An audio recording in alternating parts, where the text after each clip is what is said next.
top of the door, you'll notice a hole that's been pre-drilled. That hole lines up with the top hole of the top hinge. So we are going to line up that top hole with the top hinge and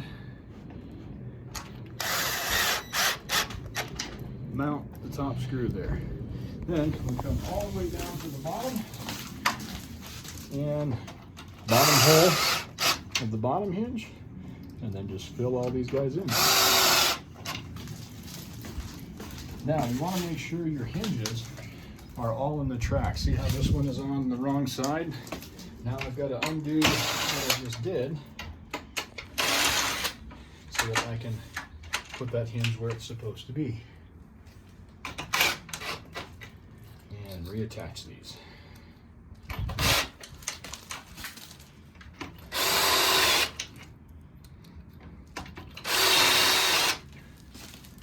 There we go.